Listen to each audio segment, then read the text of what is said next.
Hello बच्चों, आज की क्लास में हम लोग क्लास 12th का dual nature of light one shot complete करेंगे। टोटल थ्योरी होगी, एक एक पॉइंट क्लियर करेंगे। पेन ले लो, कॉपी ले लो, एक एक चीज लिखते चले जाओ, समझते चले जाओ। एक बार में ही चैप्टर का काम खत्म हो जाएगा, ठीक है। इससे ज्यादा टाइम नहीं लगेगा डुअल नेचर ऑफ लाइट को समझने में। इसी वीडियो में तुम्हें डुअल नेचर ऑफ लाइट और मैटर रेडिएशन दोनों चीजें वेल कंप्लीट हो जाएंगी। तो चलो स्टार्ट करते हैं बिना टाइम वेस्ट करे।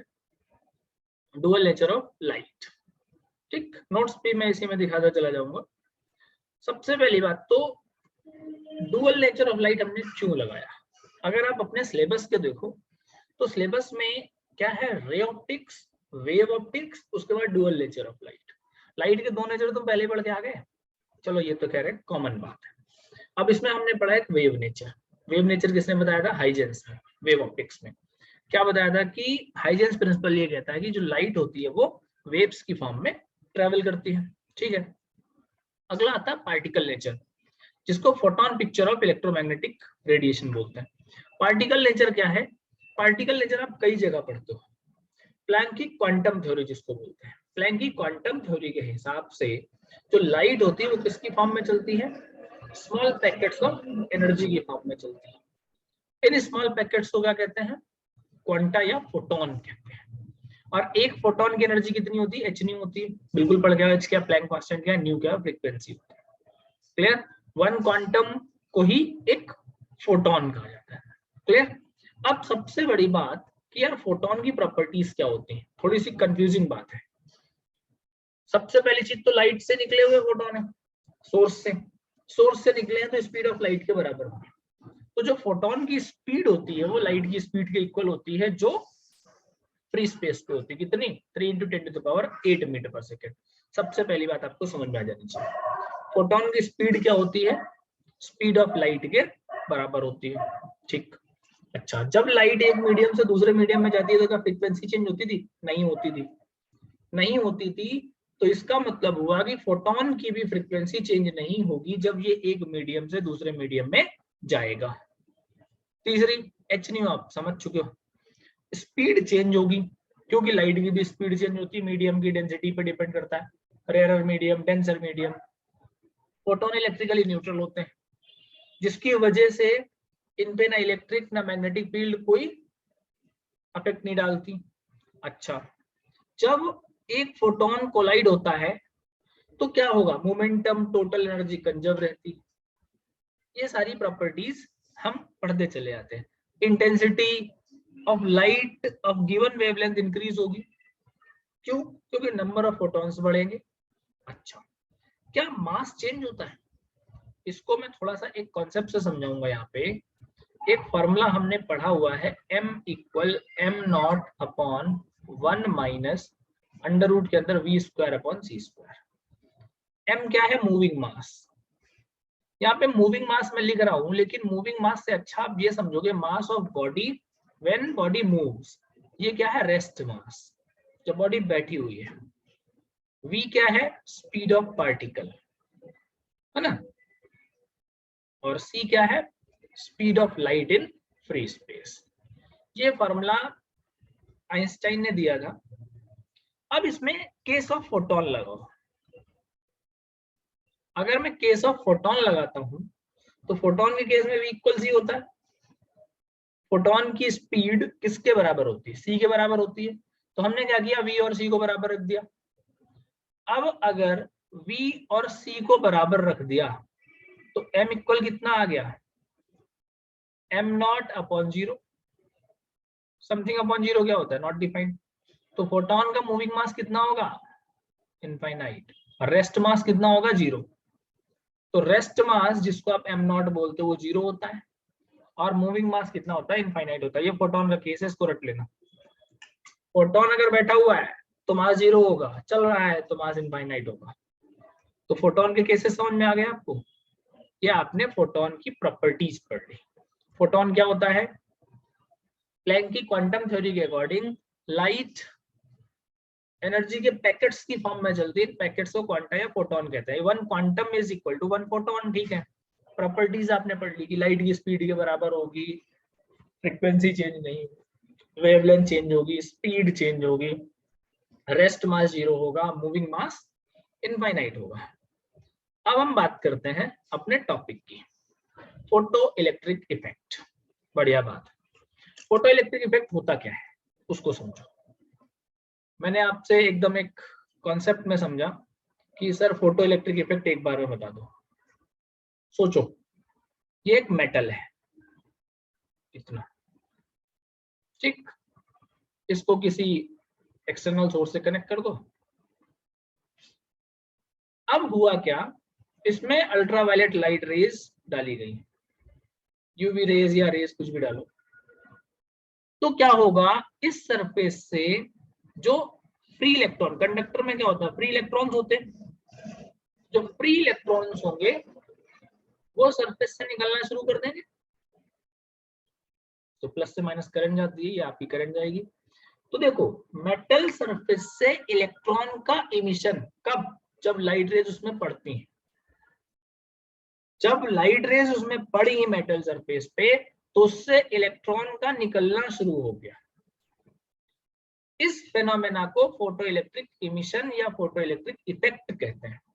जो इलेक्ट्रॉन्स निकलते हैं वो फोटो इलेक्ट्रॉन्स कहलाते हैं, जो करंट फ्लो होती है वो फोटो इलेक्ट्रिक करंट कहलाती है। क्लियर? तो आपने वन लाइन डेफिनेशन क्या पढ़ी थी, phenomena of emission of electrons when light rays या UV rays falls on the metallic surface. फिर उसका निकलना क्या कहलाता है, फोटो इलेक्ट्रिक इफेक्ट कहलाता है। अच्छा देखो, ऐसा नहीं है, नहीं ऐसा होता तो जितनी मेटल सरफेस पड़ी है सब में इलेक्ट्रॉन भाग रहे होते हैं। कुछ ना कुछ आपको एक्सटर्नल सोर्स से वोल्टेज देना पड़ता है, पोटेंशियल देना पड़ता है।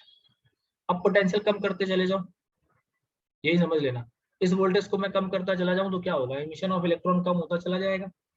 एक ऐसा निगेटिव पोटेंशियल आएगा जिसमें इलेक्ट्रॉन का एमिशन बंद हो जाएगा। उस निगेटिव पोटेंशियल को कट ऑफ पोटेंशियल या स्टॉपिंग पोटेंशियल कहते हैं। कट ऑफ पोटेंशियल या स्टॉपिंग पोटेंशियल कहते हैं। इतनी बात यहाँ पढ़ लेते हैं क्या लिखा है। When light or ultraviolet rays fall on the surface of metal, then the electron emit from it. This phenomenon is called photoelectric. ठीक है, emitted electron photoelectrons कहलाते हैं, बाकी करंट कहलाती है। ये डायग्राम वही बना हुआ है जो मैंने बनाया था। पोटेंशियल आप डिक्रीज करो क्या होगा, करंट डिक्रीज होगी। एक ऐसा नेगेटिव पोटेंशियल आएगा जिसमें करंट 0 हो जाएगी, जिसकी वजह से फोटो इलेक्ट्रॉन्स नहीं इमिट होंगे। उस नेगेटिव पोटेंशियल को कट ऑफ पोटेंशियल कहेंगे। कट ऑफ पोटेंशियल के केस में ये फार्मूला होता है एनर्जी का, मैक्सिमम काइनेटिक एनर्जी आपकी होगी E के इक्वल EV नॉट। देखो, energy equal Q into V पढ़ा है हम लोगों ने, इलेक्ट्रॉन वोल्ट। यहाँ पे maximum kinetic energy EV not होगी। V नॉट जो होगा वो कट ऑफ पोटेंशियल होगा, E के मैक्सिमम काइनेटिक एनर्जी होगी। क्लियर बात? अच्छा, अब कुछ चीजें आप पढ़ते हैं। इंटेंसिटी का फर्क क्या पड़ेगा, फ्रीक्वेंसी का फर्क क्या पड़ेगा इस पे। तो सबसे पहले हम लोग पढ़ रहे होते हैं effect of the intensity of light. The negative potential required to make photoelectric current 0 remain same for different intensities, but maximum value of current was found different. Increases with increase in the intensity. कैसे? मान लो मैंने कह दिया मेरे पास 3 material है, 3 material है, तो उन सबके जो पोटेंशियल थे वो अलग अलग थे, लेकिन जो मैक्सिमम वैल्यू आई वो क्या हो जाएगी, वहां पे सेम हो जाएगी। कॉन्सेप्ट बिल्कुल क्लियर है भाई। अलग अलग मटेरियल अलग अलग cut off voltage, same material same voltage, sorry same material same voltage, बिल्कुल सही बात। Effect on the frequency, frequency change करो। देखो कहानी समझ लेना। अब जो मैं समझाने की बात करूं, अगर मैंने क्या करा, with the change of frequency the negative potential applied to make the photoelectric current 0 changes, but the maximum value of current remains same. अब फ्रीक्वेंसी को कम करते चले जाओ, कम करते चले जाओ, तो इमिशन कम होता चला जाएगा। एक ऐसी minimum frequency which can just emit the photo electron, जो फोटो इलेक्ट्रॉन को जस्ट इमिट कर सकती है, उस फ्रीक्वेंसी को हम कहते हैं थ्रेशोल्ड फ्रीक्वेंसी। और ये डिफरेंट मटेरियल्स के लिए क्या होगी, डिफरेंट होगी। ये देखो ग्राफ, यहां से चले, ये ग्राफ आता है पेपर में, बहुत इंपॉर्टेंट ग्राफ है। इस ग्राफ का एक्सप्लेनेशन जरूर पेपर में आता है यहाँ से। तो आपको समझना क्या है इस टॉपिक पोटेंशियल फ्रीक्वेंसी में। तो भैया 0 फ्रीक्वेंसी में तो इमिशन नहीं होगा, फ्रीक्वेंसी कुछ ना कुछ बढ़ाई होगी तो इमिशन शुरू हुआ होगा। अब कुछ ना कुछ बढ़ाई होगी, तो जिस पॉइंट पे एमिशन शुरू हुआ होगा उसने क्या बोला होगा उसको, थ्रेशोल्ड फ्रीक्वेंसी। और स्लोप क्या आता है, h upon E V not के लिए। तो h अपॉन ई तो हर जगह कांस्टेंट है, तो इस वजह से ग्राफ क्या होता है आपका, कांस्टेंट बनता है। ठीक, what are the work function, minimum energy required to meet the photo electron, उसे आप वर्क फंक्शन कहोगे। Minimum energy required the to emit the photo electron क्या कहलाएगा, वर्क फंक्शन कहलाएगा। इसको हम W equal H nu not, भाई h nu energy होती है तो न्यू नॉट लगा देंगे। Nu not is what, threshold frequency. Nu not क्या है आपका, थ्रेशोल्ड फ्रीक्वेंसी। ठीक है, तो यहां से एक न्यूमेरिकल फंसता है। यहां से न्यूमेरिकल कैसा फंसेगा कि आपको एक वेवलेंथ दे देगा और उसका वर्क फंक्शन दे देगा, तुमसे बोलेगा इलेक्ट्रॉन इमिट करेगा या नहीं करेगा। आप क्या करोगे, उस वेवलेंथ की हेल्प से, समझो, उस वेवलेंथ की हेल्प से आप निकालोगे एनर्जी। कैसे, energy equal hc by lambda. hc by lambda से आपने एनर्जी निकाली। अगर आपकी एनर्जी वर्क फंक्शन से ज्यादा आती है, अगर एनर्जी वर्क फंक्शन से ज्यादा आती है तो क्या करेगा, इमिट करेगा। और अगर एनर्जी वर्क फंक्शन से कम आती है तो क्या करेगा, इमिट नहीं करेगा। क्लियर, दोनों बातें समझ लेना। एनर्जी कम आएगी वर्क फंक्शन से तो इमिशन नहीं होगा, और अगर एनर्जी ज्यादा आएगी या उसके बराबर आएगी तो इमिशन होगा। तो आपको वर्क फंक्शन समझ में आ गया, थ्रेशोल्ड फ्रीक्वेंसी समझ में आ गई, कट ऑफ पोटेंशियल समझ में आ गया। एक बार आप लेके बैठोगे पेन कॉपी, नोट्स देखते जाओगे, नोट्स बना लोगे, एक बार पढ़ लोगे, वीडियो देख लो, खेल खत्म, पूरा डुअल लेक्चर यहीं पे क्लियर हो जाएगा। Laws of photo electric emission बात करते हैं कि फोटो इलेक्ट्रिक इमिशन के लॉज क्या है। सबसे पहला, rate of emission of photo electron from the surface of metal is directly proportional to intensity of incident light but stopping potential remains same.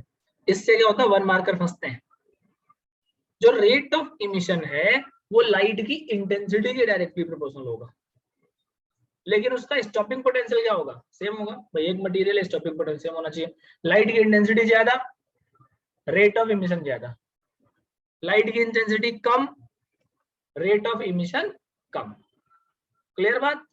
अच्छा, अब बात नंबर 2, जो मैक्सिमम काइनेटिक एनर्जी है वो इंटेंसिटी के इंडिपेंडेंट होगी। मैक्सिमम काइनेटिक एनर्जी के equal H new है, फ्रीक्वेंसी पे आएगी लेकिन इंटेंसिटी पे नहीं आएगी। मैक्सिमम काइनेटिक एनर्जी इंक्रीज होगी फ्रीक्वेंसी की टर्म में, बिल्कुल क्लियर बात, लेकिन रेट ऑफ इमिशन सेम होगा।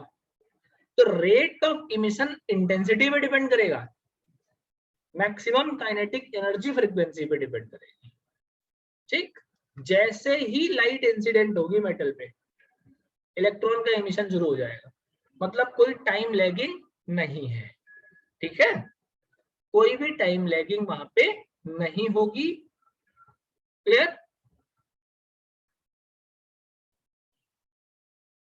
तो इतनी बात आपको समझ में आ गई कि टाइम लैगिंग नहीं है। अब मैंने आपसे बात करी कि अगर फ्रीक्वेंसी थ्रेशोल्ड फ्रीक्वेंसी से कम है तो क्या होगा, इमिशन नहीं होगा। सही बात है, थ्रेशोल्ड फ्रीक्वेंसी क्या, मिनिमम फ्रीक्वेंसी। तो पांचों पॉइंट आपको समझ में आ गए, पांचों पॉइंट बिल्कुल अच्छे से समझ में आ गए, बिल्कुल रट जाने चाहिए। पांचों पॉइंट अगर मैं समझाता हूँ तो जिस तरीके से मैं समझाने की कोशिश करता हूँ समझो। इंटेंसिटी पे rate of emission directly proportional है। काइनेटिक एनर्जी इंटेंसिटी पे डिपेंड नहीं करती, काइनेटिक एनर्जी फ्रीक्वेंसी पे डिपेंड करती है, फ्रीक्वेंसी पे रेट ऑफ इमिशन डिपेंड नहीं करता। इनके बीच में कोई टाइम लैगिंग नहीं है, और अगर फ्रीक्वेंसी थ्रेशोल्ड फ्रीक्वेंसी से कम है तो इमिशन नहीं होगा। ये एक बेसिक पॉइंट था, आपका डुअल नेचर का थोड़ा सा पॉइंट समझ में आ गया। अब हम लोग बात करेंगे आइंस्टाइन फोटो इलेक्ट्रिक इक्वेशन की, जो कि समझने वाली बात है। आइंस्टाइन फोटो इलेक्ट्रिक इक्वेशन की अगर हम बात करते हैं, फोटो इलेक्ट्रिक इक्वेशन, हो सकता है राइटिंग गड़बड़ बन रही हो, आज पैड थोड़ा सा सपोर्ट नहीं कर रहा था इसका। अच्छा, आइंस्टाइन फोटो इलेक्ट्रिक इक्वेशन की अगर मैं बात करूं, आइंस्टाइन ने अपनी फोटो इलेक्ट्रिक इक्वेशन प्लैंक की क्वांटम थ्योरी की हेल्प से दी। प्लैंक की क्वांटम थ्योरी क्या थी? लाइट जो होती है वो एनर्जी के स्मॉल पैकेट्स की फॉर्म में चलती है और एक पैकेट की एनर्जी h न्यू होती है। प्लैंक की क्वांटम थ्योरी थी, बिल्कुल सही बात। E इक्वल h न्यू या hc बाई लैम्डा। आइंस्टाइन ने बताया कि जो ये h न्यू है ये दो कामों में जाती है। सबसे पहली वर्क फंक्शन के फॉर्म में मेटल सरफेस से इलेक्ट्रॉन निकालने के काम में, उसके बाद में उसकी काइनेटिक एनर्जी इंक्रीज करने के काम में। बात समझ में आ गई? बिल्कुल। प्लैंक की क्वांटम थ्योरी क्या कहती है? लाइट एनर्जी के स्मॉल पैकेट्स की फॉर्म में चलती है, ठीक है, खत्म। एनर्जी कितनी होती है? h new. तो आइंस्टाइन ने क्या बताया? आइंस्टाइन ने बताया कि जो ये h न्यू होते हैं इसको दो कामों में लेते हैं। पहला काम क्या करेंगे? मेटेलिक सरफेस से इलेक्ट्रॉन निकालने के लिए, और जो इलेक्ट्रॉन निकल गया उसकी काइनेटिक एनर्जी इंक्रीज करने के लिए। तो अगर मैं इस फॉर्मूले को और इक्वेट करूं तो h न्यू इक्वल आ जाएगा h nu naught plus half mv max square, ठीक है। अच्छा, plus half mv max square आ जाएगा। अब अगर इसको और कंटिन्यू करता हूं तो half mv max square equal h nu minus h nu naught, ठीक है।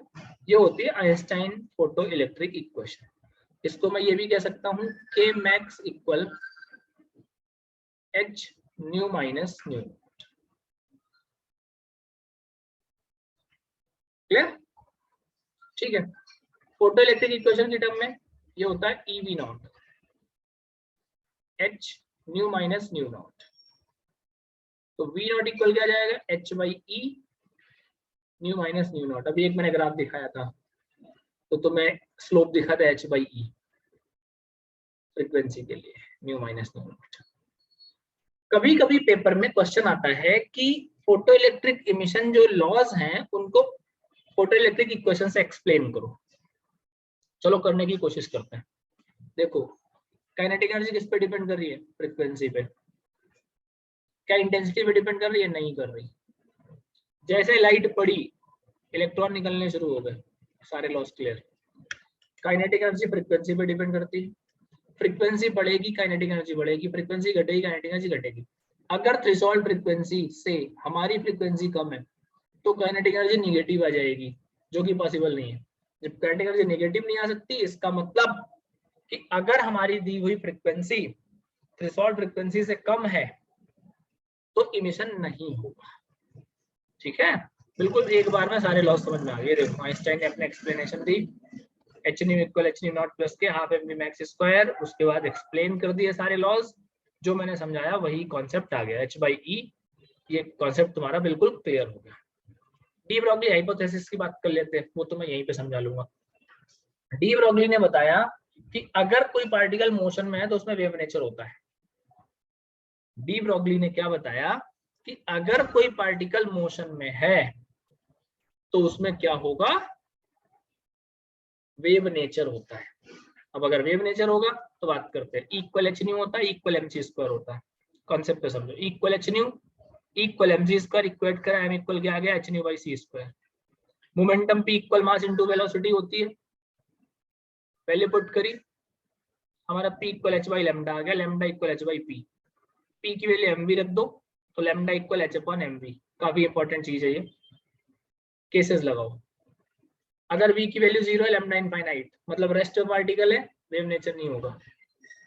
पार्टिकल अगर रेस्ट पे है वेव नेचर नहीं होगा। वेव नेचर मिलने के लिए पार्टिकल का मोशन में होना जरूरी।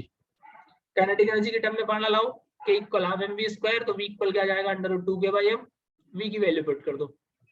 v की वैल्यू अगर आप पुट करते हो तो आपके पास क्या मिल जाएगा? Lambda equal h upon under root 2 km, ठीक है। इलेक्ट्रॉन वोल्ट की टर्म में लाने के लिए इस k की जगह ev रख दो, k की जगह ev रख दो तो लैम्डा इक्वल क्या जाएगा? h upon under root 2 mev। मैं केवल इलेक्ट्रॉन की बात करूं तो, केवल इलेक्ट्रॉन कह रहा हूं मैं, नाम सुन लेना। इलेक्ट्रॉन के लिए लैम्डा क्या आएगा? सारी वैल्यूज पुट करो तो आपके पास की h की वैल्यू, m की वैल्यू, e की वैल्यू, तो लैम्डा आता है 12.27 अपॉन रूट v एंगस्ट्रॉम, ठीक है। ये पूरा डुअल लेक्चर था बेटा यहाँ तक। इसके बाद एक्सरसाइज है, तो एक्सरसाइज के क्वेश्चन फिर कभी हम सॉल्व करेंगे। इतना डुअल लेक्चर था, ये आपको प्रॉपर कंप्लीट करना है, नोट्स बना लेना।